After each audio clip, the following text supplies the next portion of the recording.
சமையல் அன்பு உள்ளங்களுக்கு நீர் நேர வணக்கம். இன்றைக்கு நாங்கள் முட்டை பரோட்டாவும் உள்ளி சட்னியும் செய்ய போகிறோம். வாங்க பார்ப்போம். சமையல் அடுப்படி நம்ம ரவை வேறு 1 கப் ரவை எடுத்துருக்கிறேன். 1/2 கப் கோதுமை மாவு எடுத்துருக்கிறேன். நீங்கள் இது ஆட்டா மாவும் எடுக்கலாம். உப்பு, பட்டர் ஓ மாஜரின். அடுத்தது இது தோசை ரொட்டி சுட போகிறோம். இது சம்பளுக்கு காஷ்மீர் மிளகாய், சும்மா எங்கட மிளகாய், உள்ளி, உப்பு, இதுக்கு இல்லை தேவை தேசிக்காய். இது நாங்கள் வெங்காயம், பச்சை மிளகாய், முட்டை ரொட்டிக்குள்ள போடுறதுக்கு. வாங்க இப்படி செய்கிறாங்க பார்ப்போம். நீங்கள் ரவ்வி எடுக்கல கோபுரம் மாதிரி குமிச்சு எடுங்க. அதை இதுக்குள்ள போடுவோம். இது தட்டி எடுங்க, பட்டன் தட்டி எடுங்க. இதையும் போடுவோம். உப்பு, இதுக்கு அளவான உப்பை போடுங்க. 1 கரண்டி நீங்கள் பட்டர் மாஜரி நல்ல எண்ணெய் இது எண்ணெய் போடலாம். இப்போ நாங்கள் ஒரு கபடிக்காய் சேர்ப்போம்.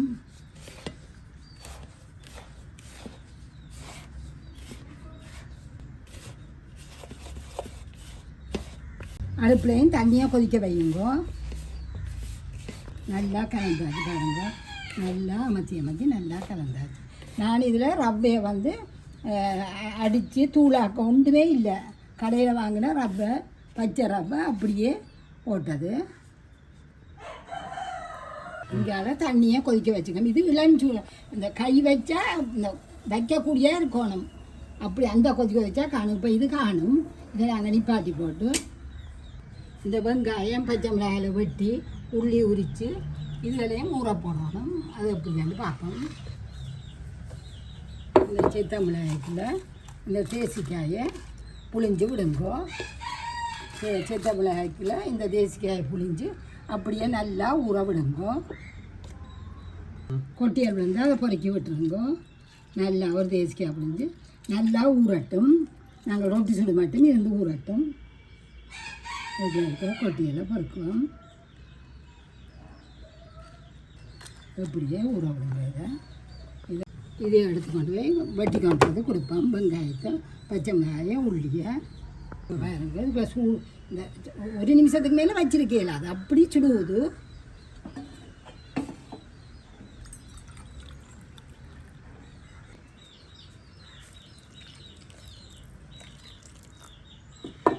இதை அப்படியே குழைப்போம். இந்த குழைக்கல ஆக இறுக்கமாக குழைச்சிங்கன்னா இப்போ இந்த கட்டி மாதிரி வந்துடும். இந்த இப்படி கொஞ்சம் தளவாக குறையுங்கோ. அது கொஞ்சம் நேரம் குழைக்க அது இறுகிடும். நீங்கள் இறுக்கமாக குழைச்சிங்கன்னா இப்போ இந்த மாவே அப்படி இறுக்கி கட்டி மாதிரி வந்துடும். இதை இப்படி 4-5 நேரம் நாங்கள் இப்படி செய்ய பாருங்க இறுகி கொண்டு வருது. இதை இப்படியே நாங்கள் 1/2 மணித்தியாலம் மூடி வைக்கணும். 1/2 மணித்தியாலத்துக்கு அப்போ உங்களுக்கு அந்த கோதம்பை மாதிரி இழுபண்டு வரும். உங்களுக்கு இதை கொண்டு இப்படியே மூடி வைப்போம். வாங்குவோம். இப்போ நாங்கள் ஊற போட்டு வச்சிட்டோம். புறம்பா மாவை இப்போ நாங்கள் சம்பளம் வைக்க போகிறோம். இது உள்ளியை போடுவோம்.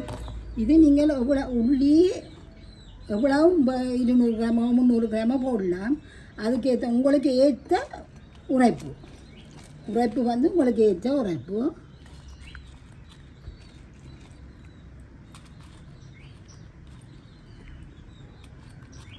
இந்த தேசிப்படி இந்த இதை விடுவோம். நாங்கள் இதுக்கு அளவான உப்பையும் போடுவோம். இதை நாங்கள் அரைச்சி போட்டு வருவோம். நாங்கள் இறக்குவோம்.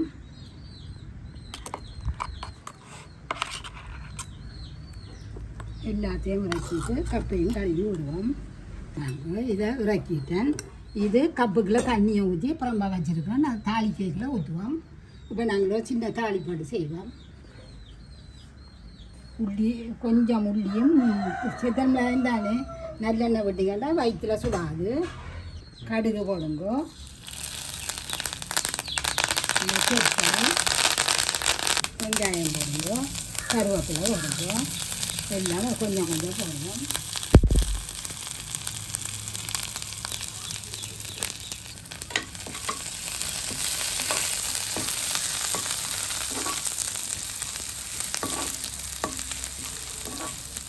இதை செய்து வச்சுங்கடா ஒரு கிழமைக்கு இருக்கும். சீரகம் கொஞ்சம் போடுக்கும். சீரகம் இது போட்ட உடனே கருகத்தை வேண்டிய கவனம். அப்போ நாங்கள் இந்த அரைச்சதை போடுவோம்.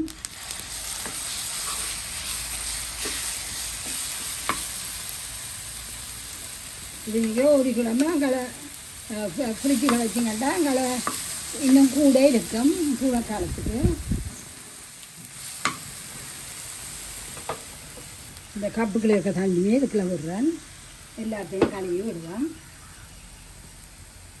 கொஞ்சம் அந்த நாங்கள் விட்ட எண்ணெய் வரையும் அது மட்டும் கிளறிவோம். அது வரைக்குள்ள காட்டுறேன் என்னண்டு. இப்போ 3 நிமிஷமாக கிளறேன். இன்னும் வந்து எண்ணெய் வரையில் எண்ணெய் வேண்டு வரைக்குள்ள காட்டுறேன். பாருங்கோ, நல்ல மெல்லிய நெருப்பில் எரிஞ்சது எரியாதுமா விட்டிங்கன்னா தான் எண்ணெய் வேந்து வரும். இப்போ பாருங்கோ, எண்ணெய் வேறுது. இது இந்த நாங்கள் சொல்லுவோம் சில கறிகள் இந்த ஊறுகாய்கள் மாதிரி தொட்டு சாப்பிட்ற சம்பல் தான் இது. அள்ளி சாப்பிட்றது இல்லை. மற்ற உங்களோட உழைப்பு வந்து உங்களோட விருப்பம். உள்ளிலேயும் கொஞ்சம் காரத்தன்மை இருக்குது, உரைப்பை நீங்கள் குறைச்சி போடலாம். எங்களுக்கு சிவானியே நல்லா அள்ளி சாப்பிடுவாங்க அந்த சம்பல். இன்னும் 2 நிமிஷத்தால் மூடி போட்டு அப்படியே இறக்குவோம். பாருங்கோ, எண்ணெய் சுற்றிச்சது. இப்போ நீங்கள் கிளறைக்கில் ஒட்டாமல் சட்டியில் ஒட்டாமல் அப்படியே உருண்டு கொண்டு வேணும். நாங்கள் இதை இறக்குவோம். நல்ல மெல்லிய நெருப்பில் செய்வீங்கன்னா தான் இதான் எண்ணெய் நல்லா பேர்ந்து கெட்டியாக வரும். இதை இப்படியே வைக்க வச்சுட்டு நாங்கள் இதை அடுப்பணி பாட்டுவோம். இதை இப்படியே நாங்கள் மூடி வச்சுட்டு அடுப்பிலையே வச்சுருப்போம். ரொட்டிகிட்ட வெளியே பார்ப்போம். அரை மணிச்சாலும் மத்திஞ்சு வருங்க. கோதுமை என்ன மாதிரி இழுபடுதோ அது மாதிரி இழுபடுது வருங்க. அரை மணிச்சாலும் ஊற விட்டோம் நாங்கள். இதை இப்படியே வச்சுட்டு இதை போட்டு இருக்க சாடியான வீடை நினச்சி போட்டு கிடைக்கும். அது பாருங்க, காஞ்ச பக்கத்தால் வச்சு கொடுக்க. இப்போ இதில் நாங்கள் 2ஆக பிரிப்போம்.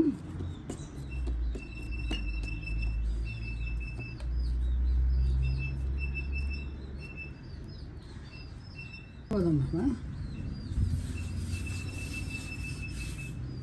இது பிள்ளைகள் கடைசியும் கண்டுபிடிக்காது. நாங்கள் வீட்டை கோதுமாவில் பரோட்டா செய்யல சொல்லுவோம், என்ன அப்பாவுக்கு 2 ஆட்டா மாவில் தோசை வேறுங்க உண்டு.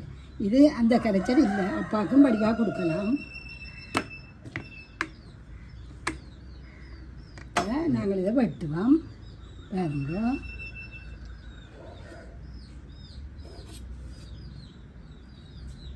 நேரம் வெட்டுங்க.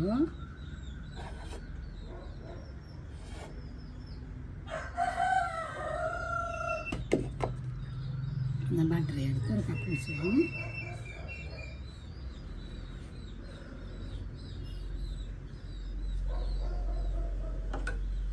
இது கோதுமை சாரியாக தூக்குவோம்.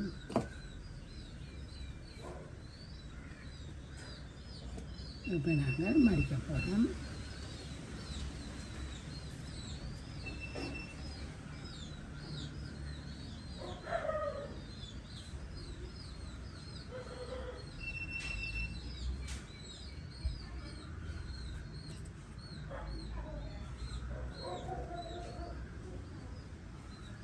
அப்படியே நாங்கள் இதையும் ஒரு காமத்தியாலம் அப்படியே வைக்கணும்.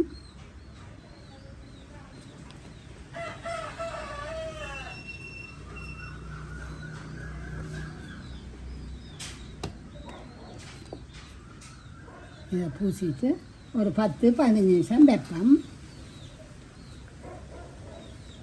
கருவேப்பிலையெல்லாம் ஊற்றிட்டு கருவேப்பிலை வெட்டினதை ஒட்டிட்டுது. 15 நிமிஷம் ஆச்சுது. ஒரு இதை எடுத்து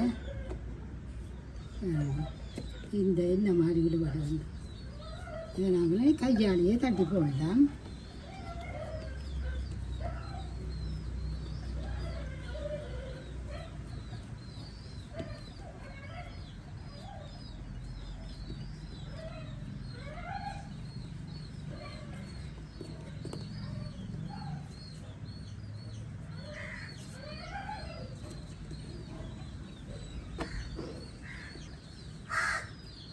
இது நீங்கள் செய்து குடிச்சிங்கன்னா ரப்பியண்டே கண்டுபிடிக்க மாட்டணும்.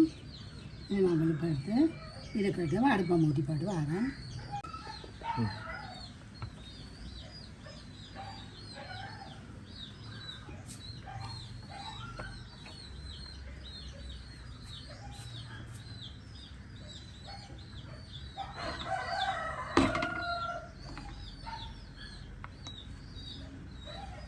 இது செட்டியாக கோதுமை மாவு பார்க்க நல்லா இழுவுண்டு.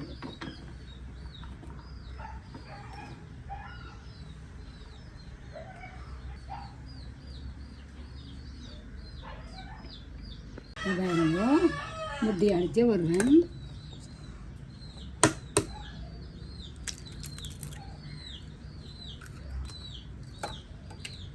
அப்போ பார்த்து உப்பு போடுங்க. இன்னொரு அடிச்சு விடும்.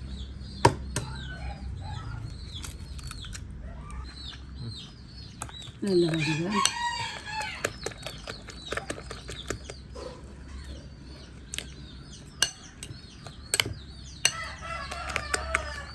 இதுக்கெல்லாம் உப்பு போட்டாச்சு. மிளகு போடணும்.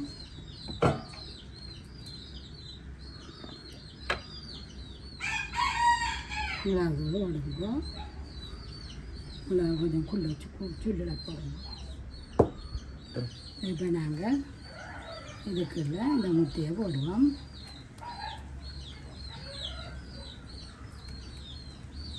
இது கூட பிள்ளைகளை கட்டி கொடுக்குறேன்றாலும் நல்ல சாமான்.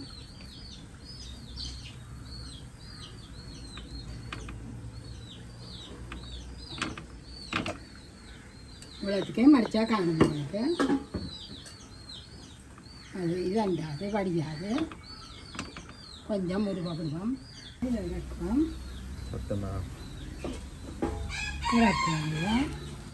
இது ரெண்டு பக்கம் மாற்றி போட்டாச்சு பாருங்க.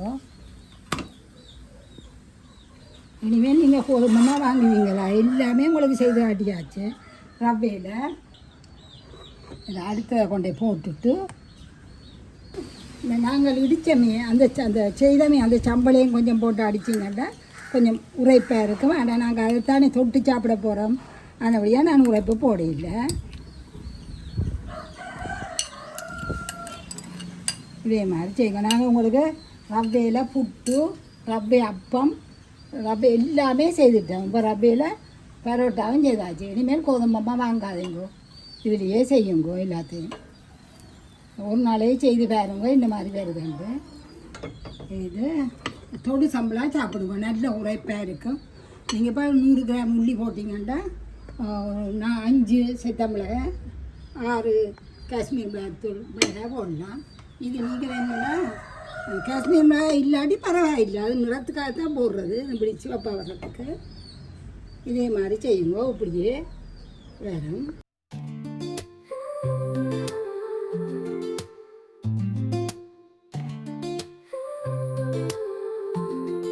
யார் சமையல் அடுப்படி